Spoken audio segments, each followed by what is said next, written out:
প্রিয় শিক্ষার্থী বন্ধুরা, ষষ্ঠ নিবন্ধন পরীক্ষার কলেজ পর্যায়ে প্রশ্নটি আসছিল। খুবই গুরুত্বপূর্ণ একটি প্রশ্ন। প্রশ্নে বলা আছে প্রথম ও দ্বিতীয় সংখ্যার গড় 25, প্রথম, দ্বিতীয় ও তৃতীয় সংখ্যার গড় 30 হলে তৃতীয় সংখ্যাটি কত? এখানে দেখেন দুইটা হিংস দেওয়া আছে। প্রথম ও দ্বিতীয় সংখ্যার গড় 25, প্রথম, দ্বিতীয়, তৃতীয় সংখ্যার গড় যদি 30 হয়, তো আমরা দুইটা হিংস দিয়ে কিন্তু এই প্রশ্নটা সমাধান করতে হবে। অপশনে দেওয়া আছে 25, 40, 90, 50। কোনটা হবে? আসেন আপনারা মাথা খাটিয়ে বেসিক ওয়েতে কীভাবে সমাধান করবেন সেটি আমি আজকে দেখিয়ে দিচ্ছি। কোনো শর্টকাটের প্রয়োজন নেই, কোনো সূত্রের প্রয়োজন নেই, কোনো নিয়মের প্রয়োজন নেই।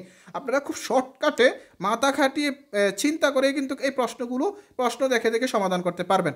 এখানে দেখেন প্রথমত দেওয়া আছে প্রথম ও দ্বিতীয় সংখ্যার গড়, মানে দুটি সংখ্যার গড়। তো দুটি সংখ্যার গড় আপনারা গুণ করেন, দুটি সংখ্যার গড় মানে 25 দুগুণে 50, তার মানে দুটি সংখ্যা হলো 50। এবার দেখেন প্রথম, দ্বিতীয়, তৃতীয় তিনটি সংখ্যা, দেখেন তিনটি সংখ্যার গড় হলো 30, তাহলে 30 দিয়ে এবার তিনটি সংখ্যাকে গুণ করেন, কত আসে? 3 × 90 আসে।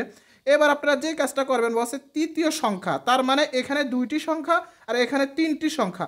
এই দুইটি সংখ্যা যখন তিনটি সংখ্যা থেকে বিয়োগ করবেন তখনই তো তৃতীয় সংখ্যাটি চলে আসবে। তো 90 থেকে 50 বিয়োগ করলে কত হয়? 40।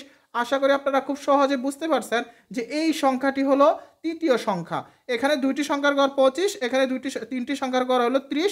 তাহলে এই তিনটি সংখ্যার গড় থেকে এই দুইটি সংখ্যার গড় যখন বিয়োগ করবেন তখনই তো ফলাফল চলে আসবে তৃতীয় সংখ্যাটি। তার মানে এখানে খ নাম্বার হলো 40, উত্তর হবে খ নাম্বার। আশা করি আপনাদেরকে খুব সহজে বুঝাতে পেরেছি। এভাবে আপনারা প্রশ্ন দেখে দেখে মাথা খাটিয়ে বেসিক ওয়েতে কিন্তু কেমন ধরনের অঙ্ক সমাধান করতে পারবেন। খুবই গুরুত্বপূর্ণ প্রশ্ন, ষষ্ঠ নিবন্ধন কলেজ পর্যায়ে পরীক্ষাতে যেহেতু আসছিল, তার মানে যে কোনো প্রিলি, প্রাইমারি নিবন্ধন বা বিসিএস পরীক্ষাতে এমন ধরনের প্রশ্ন ধরতে পারে। আপনারা বেসিক নিয়ম ফলো করে এমন ধরনের অঙ্ক খুব সহজে সমাধান করতে পারবেন। যদি অঙ্কটি বুঝে থাকেন অবশ্যই এই প্রশ্নটির উত্তর কমেন্টে জানিয়ে যাবেন। প্রথম ও দ্বিতীয় সংখ্যার গড় 15, প্রথম, দ্বিতীয়, তৃতীয় সংখ্যার গড় 20 হলে তৃতীয় সংখ্যাটি কত? অবশ্যই কমেন্টে জানিয়ে যাবেন। সবাই ভালো থাকবেন। আসসালামু আলাইকুম ওয়া রাহমাতুল্লাহ।